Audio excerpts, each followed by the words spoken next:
Hello guys, here is a vintage Westinghouse fan from the early to mid 40s. And see if the information's they're probably in the bottom somewhere. Yep. And let's see if they are readable on camera or not. Looks like they are. The serial number is AT. It's 115 volts, 60 cycles. Looks like it's 0.7 amps. Category number. Looks like it's a 16 PA. The style number is 1981 387. Made in USA. No wonder why it still works. So I got this fan last weekend at an antique store and paid about $70 for it, which I would not deem a good price for a cheapo fan like this one, the Wizard, or any fan kind of like that one. But with a fan like this, 16 inches, high quality fan, I would absolutely say it's a good deal. And I had to replace the wiring in this fan. In fact, I have it right here. And yeah, it would not be a video without the camera being misshaped. This tripod is just not very good. I have the ceiling fan right here, and the blades are just knocking everything over, so yeah. But I'll show you guys. Here is the cord right here.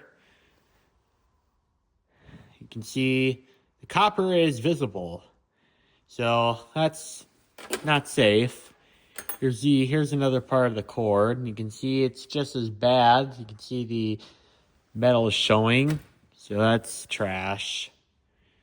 And here's the head wire, and this is exactly why I do not trust this old wire, because even though the outside insulation looks okay, things can go very wrong on the inside. Like, that's the copper right there.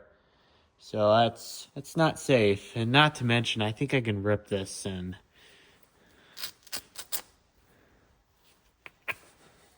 yeah, it just ripped right out. So this insulation is just brittle. And in fact, I don't know if I can do the same for this one because there's a tie right there. But well, that tie's holding in pretty firmly, but I think I can do this from the other side. Yep, I can definitely do that. So this is exactly why I never trust the old wire, because it's, and in all seriousness, when you're working with an old fan like this, you really want to get rid of any old wire if at all possible, because as you just saw, the old wire can not be very safe sometimes. So this is definitely going to go in the trash. Okay, but everything else is original. The blades need to get a little bit of work. There's a crack right there. And there's a crack right there. There's some small holes. There's a crack right there. So I'm going to have to figure out how to weld the plastic together. But what my plan is just to use some plastic weld, sand the blades down, and repaint them. And then the repair won't even be noticeable. Draw out the rivets, re-rivet the blades on. Hopefully that'll work, because I do not like seeing the cracks. It really scares me. But these fans have a very powerful motor too. These are PSC motors as well. And just to give you an idea, this fan pulls 0.7 amps. A Galaxy fan of this size would be pulling 0.9 amps. So it's a 0.2 amp difference, which, I mean, it's basically nothing, but this actually is more efficient and probably moves more air than a Galaxy would. And I'll turn the camera away from the tripod so it doesn't just blast air. And I'll start on low. Absolutely silent motor. And it's very quiet.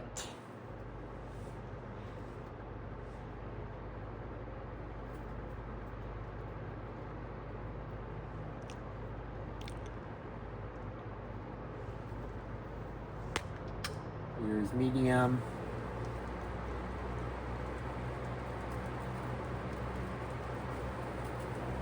And high.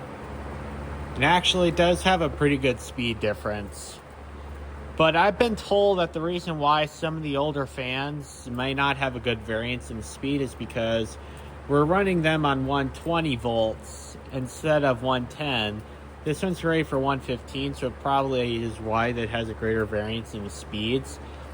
And actually, my house actually does run on 110 volts anyway, or 115, or whatever the time of year is. Usually in the hotter months where we run a lot of air conditioners, the voltage drops, so these have a greater variance in speed in the summertime. And I'm going to show you guys with the fan on oscillation. Now, I was going to do a video on me repairing the oscillator, but it was just a simple screw. You just had to adjust. It's kind of like the Panasonic's 5-way oscillation. This fan is so powerful, it honestly is about to blow my tripod.